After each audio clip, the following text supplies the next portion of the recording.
Cuando la gente se pregunta qué hace Israel en la tierra, el pueblo de Israel, es muy complicado. Es muy complicado porque para poder más o menos darle un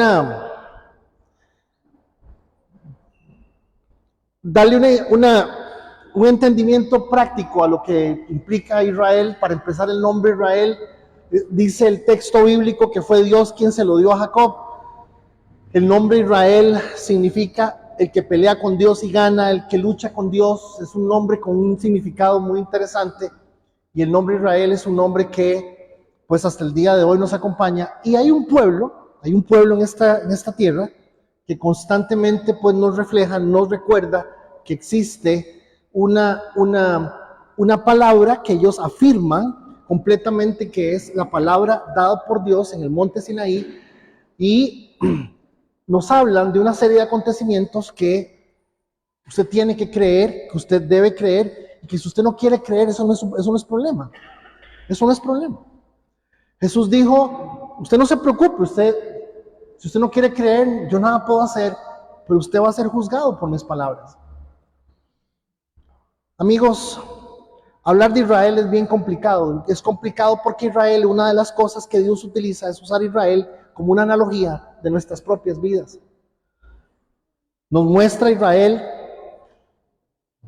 rebelde, cabezón, jupones, desconsiderados, infieles, un montón de calificativos describen al pueblo de Israel.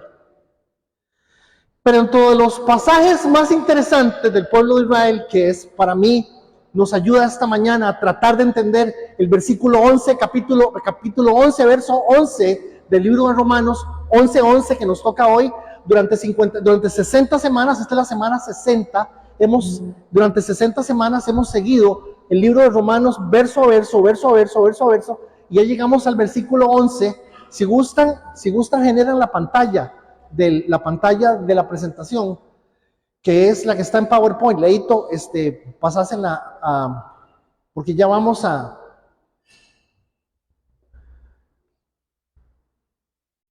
Y en el capítulo 9, les dije, Pablo le dice, es que son mi familia, y no conocen a Dios, no les interesa, son sumamente arrogantes, son sumamente orgullosos, son tan buenos, se ven a sí mismos tan buenos, que no les interesa a Dios.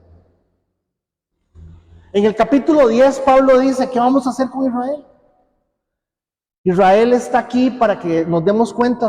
Vimos hace algunas semanas 10 razones por las cuales Dios necesitaba tener un pueblo en la tierra. Israel han tratado de desaparecerlo de la faz de la tierra N cantidad de veces. Y por alguna razón han llegado a ser poquitos, pero no se ha podido. No se ha podido. Estoy diciendo con esto, estoy afirmando que es que Dios los ha protegido. Yo creo que Dios ha protegido su palabra. Yo creo que Dios ha protegido el remanente de Cristo. Dios ha protegido a lo que Él les ha dicho que va a suceder. Eso es lo que Dios ha hecho. Pero hay un pasaje, al llegar al 11, Pablo hace un contraste y les dice, vean, Dios no ha desechado a Israel. El pueblo de Israel sigue siendo de alguna forma también pueblo de Dios. Pero ustedes tienen que entender quiénes son ustedes. Ustedes tienen que darse cuenta realmente quiénes son ustedes y de qué se trata esta historia. Y por qué esta historia de la salvación. En el capítulo 11, Pablo se introduce con Israel, igual que en el 8, igual que en el 9, igual que en el 10, pero en el 11 les dice, miren, si bien es cierto, Israel es importante para Dios, ustedes tienen que entender quiénes son ustedes. Pero para poder entender el capítulo 11 de hoy, necesito explicarles esto. Uno de los pasajes más famosos del pueblo de Israel es que se les ocurre que necesitan un rey. Se les ocurre que necesitan un rey, y que necesitan un rey, y que necesitan un rey. Entonces viene Dios y dice, ¿quieren un rey? Van a tener un rey. Y escogen del ejército el más grande. Medía más o menos 1,95 m, Saúl. Era el más alto de todos los que había. y lo ponen de rey. Era un excelente guerrero, un hombre valiente, un montón de características, pero, en una batalla, en una famosa batalla, como ellos tenían que depender de lo que Dios hiciera con lo que iba a hacer en respecto a la batalla, el profeta se viene y le dice a Saúl, vea Saúl, esta guerra es una guerra que es difícil. Son muchos los filisteos porque eternamente la guerra de los judíos, de los israelitas, es contra los filisteos, que para los efectos de la actualización del término palestinos, desde ese entonces, la palabra Palestina significa Filistea. Entonces venimos desde atrás entendiendo que la guerra y por qué esos filisteos son los árabes, descendientes del hermano gemelo de Jacob, y Dios dijo que iba a haber pleito toda la vida con esa gente. Entonces viene Saúl y en medio de una batalla viene el ejército encima y empiezan a pelear y a pelear y a pelear, y el ejército enemigo a ganar y a ganar. Y entonces el profeta venía de camino, el profeta venía por Palmares. Y el profeta le dijo, no empiece a pelear hasta que no se haga el sacrificio, el holocausto, lo que el profeta le pidió. Hermanos, ustedes lo leen en detalle y se van a dar cuenta que omito cosas para que avancemos. Cuando Saúl se ve que tiene al ejército enemigo encima, que está a punto de perder la batalla, agarra y tráigame el chancho, lo que fuera, tráigamelo aquí, porque no le importó que fuese, tráigame las vacas, lo que fuera. E hizo él el sacrificio que tenía que hacerle el profeta, que le había dicho que se esperara, que venía en camino. Y cuando el profeta llega, lo primero que le dice al rey Saúl es: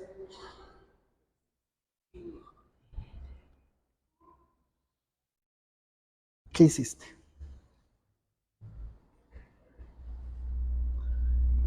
Por causa de eso, Dios le dijo a Saúl: vas a perder el reino. Pero lo interesante, cuando ustedes leen el texto, ustedes se dan cuenta que el rey pierde la bendición de Dios, pero sigue siendo rey. Dios ya no está con él, pero sigue teniendo poder como rey. Sigue siendo rey. Y sigue siendo rey por varios años más. Resulta y sucede que estas batallas, estas campañas de guerra continúan dándose. Y aparece en escena la historia de el niño de 13 años, judío, que su papá se llama Isaí, es el octavo hermano de un grupo de muchachos que se le enfrenta a un hombre de 2,20 m, con acromegalia seguramente, un hombre gigante, 2,20 m, una espada de casi 2 kilos. Y adivinen qué, este niño de 13, 14 años mata a este gigante. Al matarlo, el rey había dicho: el que mate a este desgraciado, lo caso con Mical, mi hija.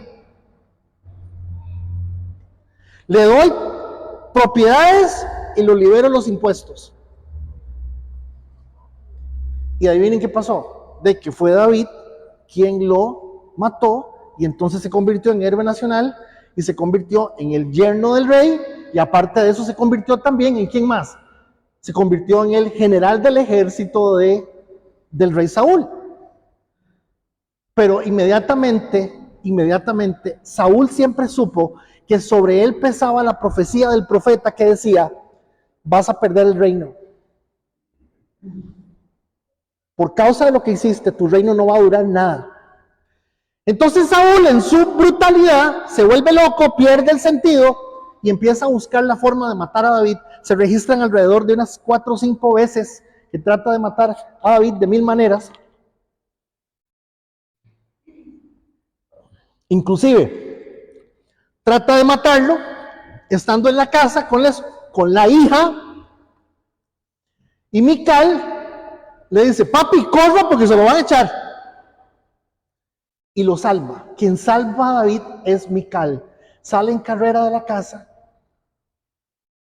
y lo logra salvar. El hijo de Saúl, Jonatán, se hace amigo íntimo de David, lo quiere mucho y también lo salva un par de veces de su propio papá. Saúl se vuelve loco, hermanos, y se viene a perseguir a David por todas partes. En la persecución, David corre de un lugar para el otro y llega a un lugar,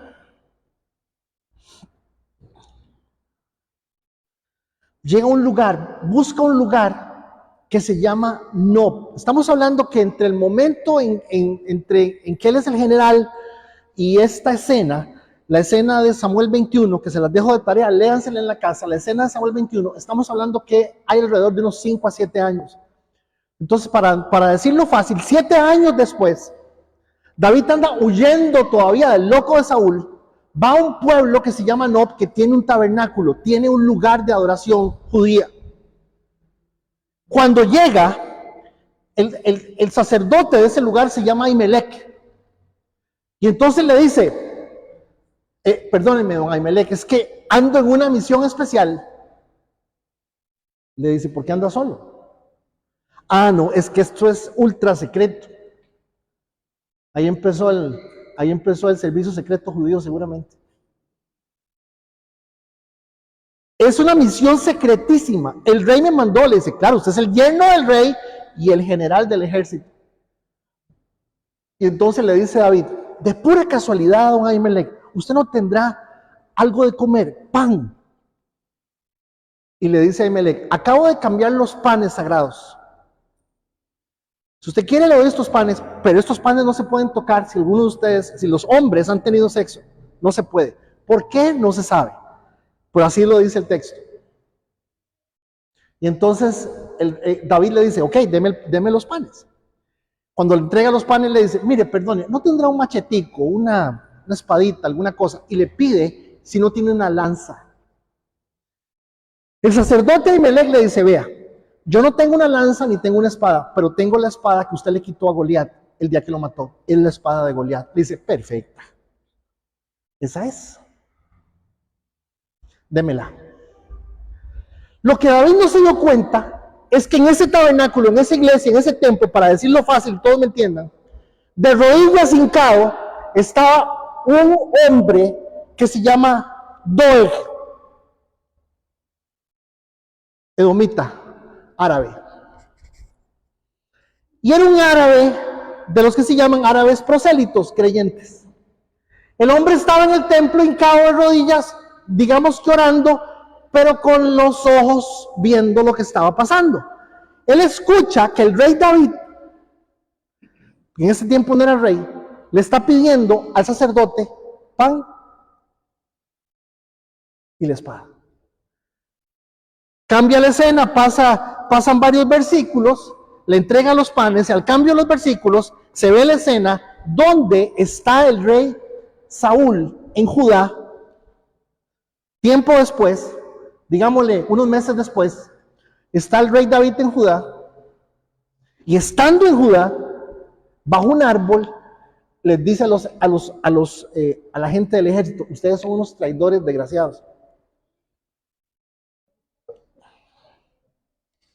¿Cómo es posible que ninguno de ustedes haya sido capaz de decirme que mi hijo Jonatán había hecho un pacto con el infeliz ese de David? Así.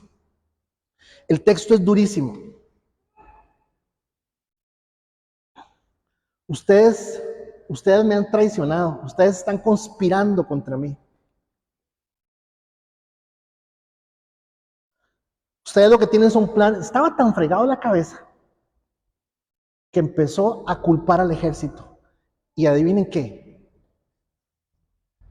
Levanta la mano Doeg, el edomita, y dice, rey, perdón, ¿puedo decir algo? Le dice, sí, viera que hace como 4 meses yo estaba en el tabernáculo que está en el pueblo de Nob y llegó David. Y el sacerdote le dio pan y le dio la espada de Goliat. Y adivinen qué. El hombre se ardió en cólera, se enojó y dijo esto: llámenlo. Cuando él viene, él es el sacerdote de turno, vienen los demás sacerdotes, y cuando llega le dice: Ahimelech, ¿es cierto que usted le dio pan y la espada a ese traidor? Usted es el traidor. Y Ahimelech le dice: no, un momentito, ningún traidor. Número uno, es el yerno del rey. Número dos, no hay nadie más confiable en el reino para usted que él. Y número tres, no es la primera vez que yo le pregunto a Dios algo por ese hombre. El rey no oye razones y le dice al ejército: a ver, valientes, maten a estos desgraciados. Y mandó a matar a los sacerdotes. Y ninguno de los soldados quiso matarlo. Ninguno se atrevió a sacar la espada. Y adivinen qué. Doeg, el edomita. Entonces usted es el que me está contando esta historia. Usted es que es el testigo de lo que pasó. Vaya, mate. El hombre saca la espada y mata a 85 sacerdotes ese día.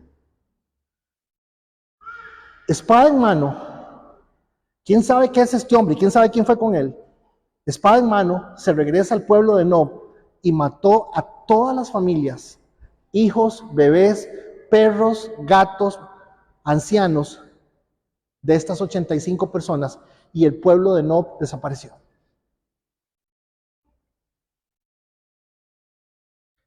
En aquella desgracia tan terrible, en aquel momento tan pavoroso, logra escapar uno de los hijos del sacerdote Ahimelech, un chiquillo, tal vez de la edad de Lucas.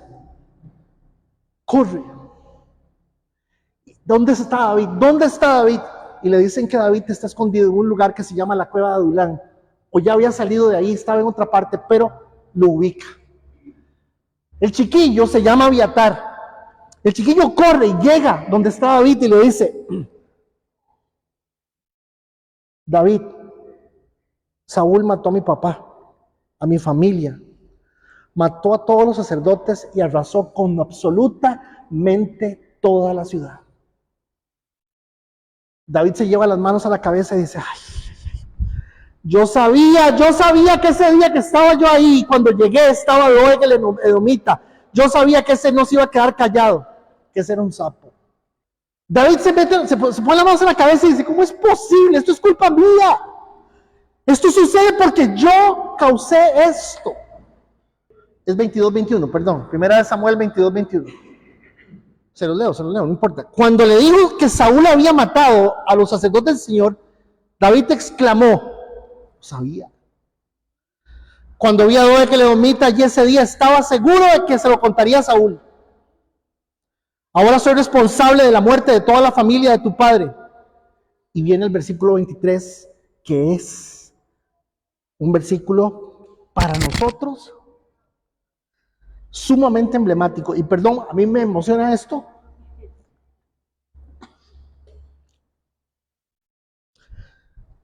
Por lo siguiente: David está huyendo.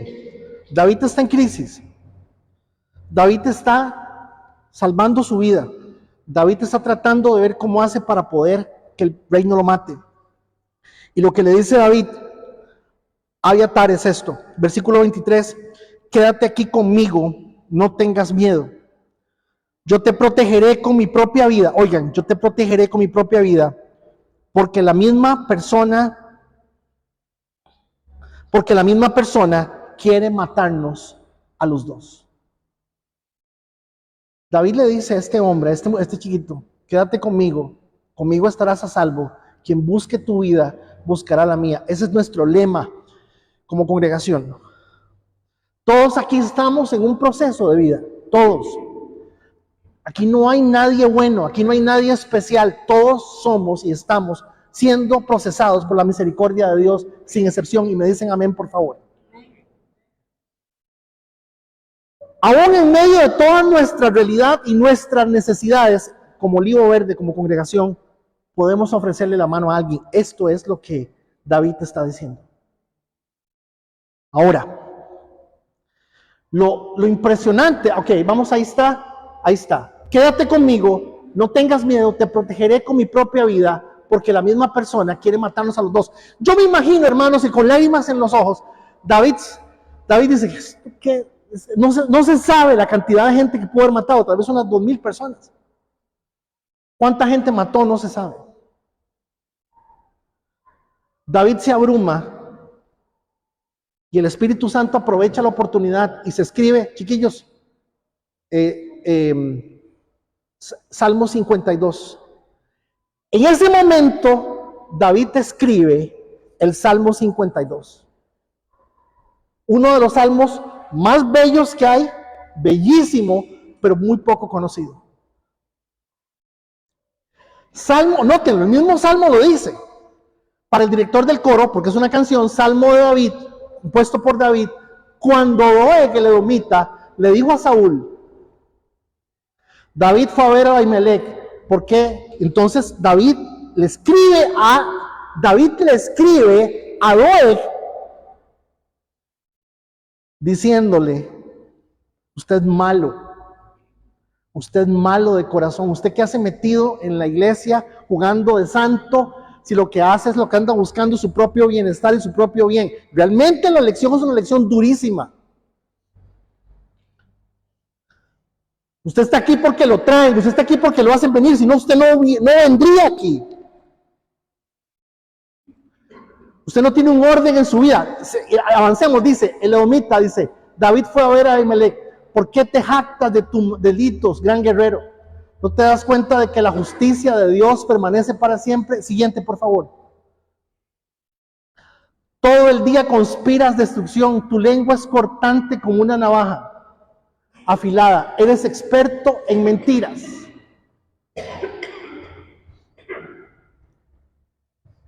Amas el mal más que el bien y las mentiras más que la verdad. Siguiente. En el verso 5, necesito que pasen el texto a la Reina Valera, a la 60 que está ahí, en el 5. No se cambien de texto todavía. Déjenme ahí en el 4, porfa.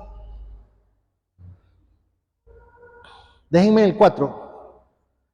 Te encanta destruir a la gente con tus palabras mentirosas. Noten que todo el Salmo le está hablando a la gente que busca a Dios, pero que prefiere hacerle daño a otras personas de una u otra manera. No tengo tiempo porque ese es el tema de hoy. Pero ¿cómo usted y qué tiene usted en su corazón cada vez que usted se acerca a la casa de Dios y busca a Dios? Dice mucho de quién es usted. Y eso es lo que David nos está tratando de decir.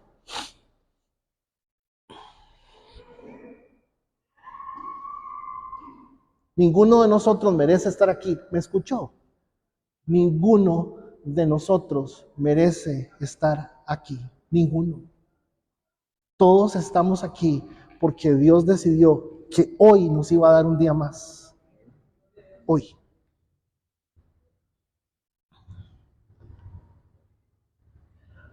Has amado toda suerte de palabras perniciosas, engañosa lengua. Verso 5. Por tanto, Dios te destruirá para siempre. Te asolará y te arrancará de tu morada. Y te desgarrará, te desarraigará de la tierra de los vivientes. Verso 6. Verán los justos y temerán, se reirán de él diciendo, 7. Y aquí el hombre, aquí está.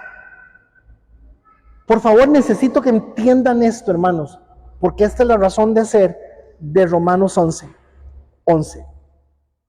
He aquel hombre que no puso a Dios por su fortaleza. Noten que no dice que Dios no sea importante para él, dice que Dios no es su fortaleza. ¿Me estoy comunicando?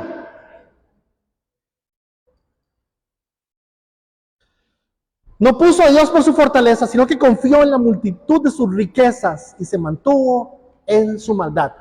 El contraste, viene el contraste, un momento, no me lo pase. Viene el contraste, atención. ¿Qué espera Dios de nosotros?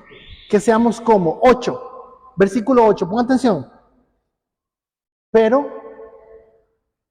ven el pero. Ven el pero. Ese pero es, yo soy diferente.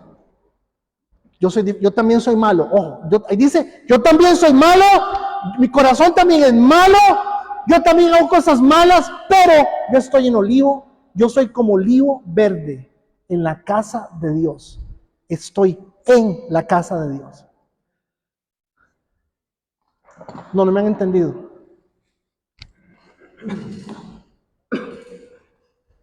Cuando yo vengo, yo entiendo que es la casa de Dios. No por el edificio, ni el lugar, sino porque cuando están los hermanos y estamos todos, es la casa de Dios. Es el cuerpo de Cristo. Entonces dice, estoy en la casa de Dios, ¿haciendo qué? En la misericordia de Dios, confío eternamente y para siempre. Entonces, ¿cómo es un olivo verde? El olivo verde es el que cree, que confía. Y el que entiende que la casa de Dios es ese lugar donde él puede confiar en la misericordia de Dios. Está salvo. Pásenme a la presentación. A lo que vinimos. Aquí empieza la prédica. Vamos hoy del 11 al 24. Entonces viene Pablo, damas y caballeros, viene Pablo y dice, vean. Observen esto. Está bien. Israel, aquí se queda. Vamos. Ah, no, yo tengo el aparato aquí, yo lo muevo. Espérense para que vea. Ahora verá. Ahí va. Noten, dice, Israel se queda. ¿Acaso el pueblo de Dios tropezó y cayó sin posibilidad de recuperarse? No se engañen. Israel sigue siendo Israel. Recuerden que dice el versículo, el 11, del 11 al 10, dice, hay un remanente. Yo tengo un grupito de gente que tal vez no sean el Israel que usted está viendo. Los judíos hasídicos no aceptan el Estado de Israel.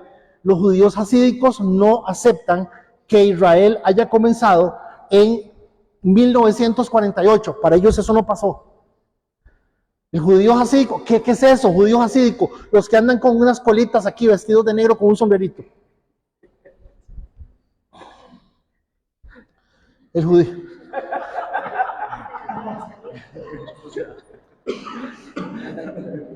El judío hasídico, el judío ortodoxo no acepta que Israel haya tenido una tierra por medio de tanques, balas. ¿Por qué? Porque exactamente el 14 de mayo de 1948 se le da a Israel la condición de Estado y al día siguiente, 2 días después, inicia una guerra todo el mundo contra Israel. El mundo no, los árabes.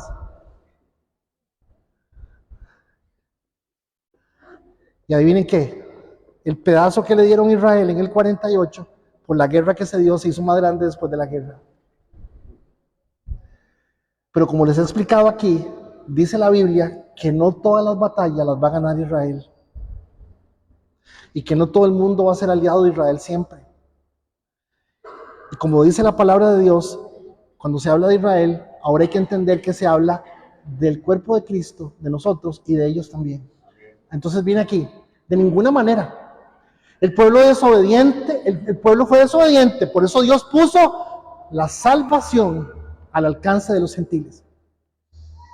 Sin embargo, Él quería que su propio pueblo sintiera celos y la reclamara para sí. A ver, Pablo empieza en el versículo 11 diciéndole a todo el mundo, miren, Israel, ahí está. Pero entonces, la salvación, que el mundo se salve y que nosotros nos salvemos, tiene que traer una respuesta de Israel. Verso 12. Ahora bien, si los gentiles fueron enriquecidos porque los israelitas rechazaron la oferta de salvación de Dios, imagínense cuánto más grande será la bendición para el mundo cuando ellos por fin la acepten. Pablo está diciendo, tarde o temprano, Israel va a reaccionar y esto es bueno. Verso 13. Vean, Pablo sabe que el tema aquí ya no es Israel, que el tema aquí es otro. Menciono todo lo anterior especialmente para quienes, ustedes los gentiles, ¿quiénes? Nosotros.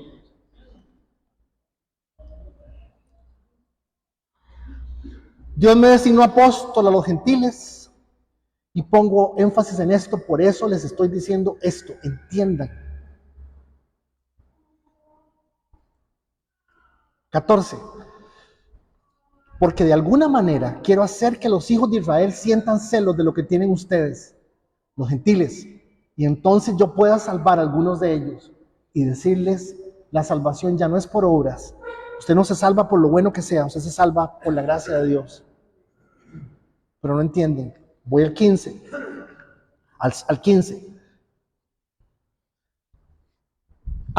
Pablo es circular, para sus ideas son circulares, da la vuelta y dice, pues si el rechazo de ellos hizo que Dios ofreciera la salvación al resto del mundo, la aceptación de ellos será algo aún más maravilloso.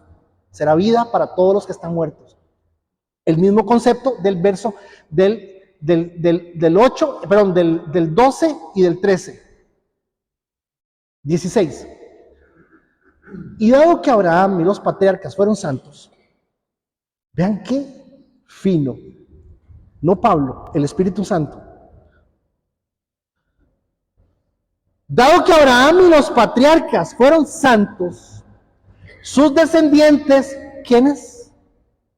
Todos, no. Los descendientes de Abraham, explicó Pablo, son los descendientes de la fe, el pueblo de Dios. Los descendientes de Abraham también serán santos. Del mismo modo, toda la masa de pan es santa. ¿Por qué dice toda la masa de pan? Porque ellos hacían un sacrificio, presentaban un bollo de pan, partían un pedazo, y entonces el pedazo que sacrificaban era este, y el resto se lo daban al sacerdote. Y entonces, lo que era santo era lo que le presentaban lo quemaban. No, era santo eso y todo el pan. Entonces, Pablo está diciendo, todo es santo. Cristo es santo. Sus hijos son santos. Los hijos de Dios. Y entonces, dice, porque la porción se da como ofrenda, es santa.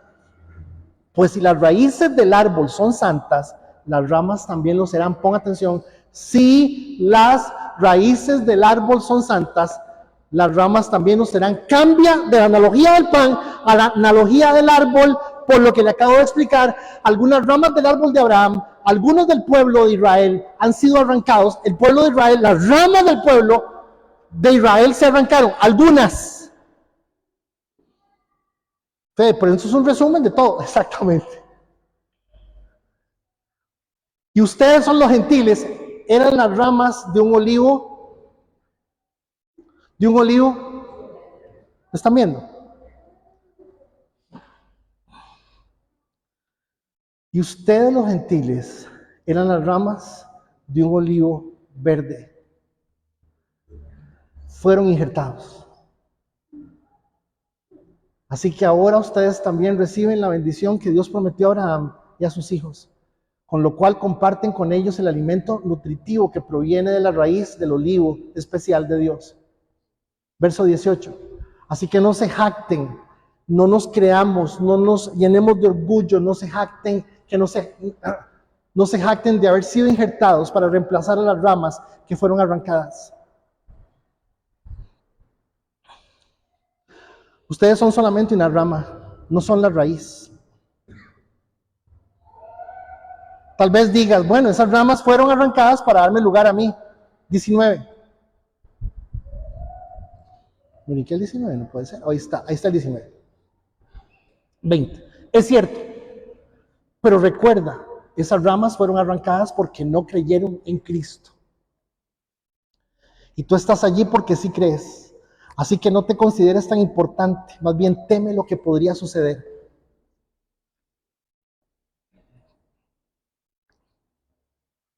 Pues si Dios no perdonó las ramas que arrancó, las ramas originales, tampoco te perdonará a ti. ¿Se cree o no? 22. Fíjate en que Dios es bondadoso, pero también es severo. Es severo con los que desobedecen, pero será bondadoso contigo si sigues confiando en su bondad. En cambio, si dejas de confiar, tú también serás arrancado por completo. 23.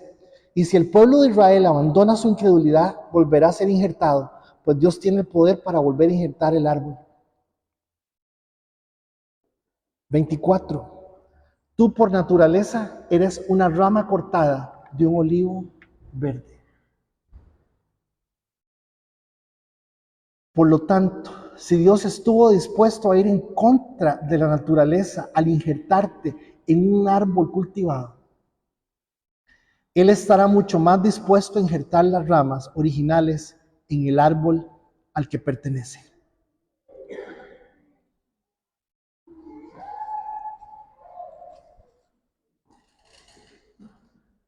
Ustedes sabían que los árboles de olivo, que son árboles de olivo para que produzcan olivos, hay que injertarlos. Y el árbol de olivo es torcido y pequeñito. Pero el olivo hay que injertarlo. Si usted me está entendiendo lo que le estoy tratando de explicar esta mañana, bien largo por cierto, le estoy explicando que cuando usted creyó, que cuando usted confió, que cuando usted entendió que usted depende de la misericordia de Dios, se convirtió en un olivo verde, pero que ese olivo verde está siendo injertado a la raíz principal, al árbol principal.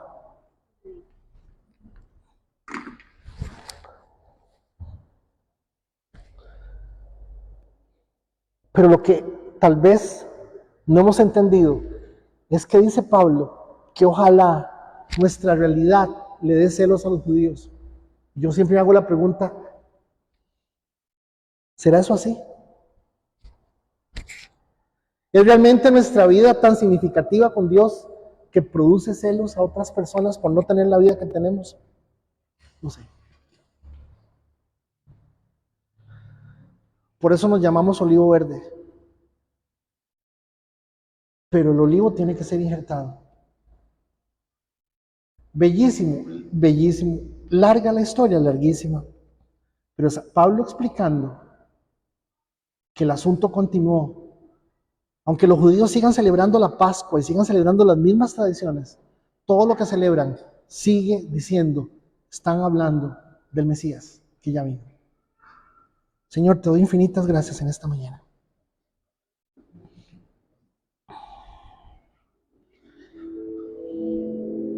Yo te pido, Señor, que haya alguna reflexión sobre esto.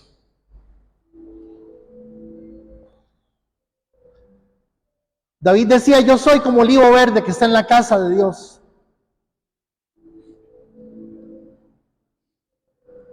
Es casa de Dios lo que para otros es simplemente un lugar. David decía, yo espero en su misericordia y su bondad.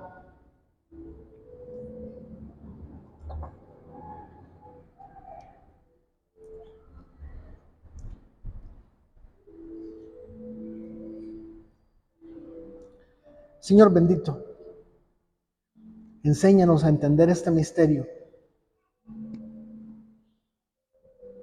en donde estás diciendo que solamente hay una rama, un solo árbol de olivo.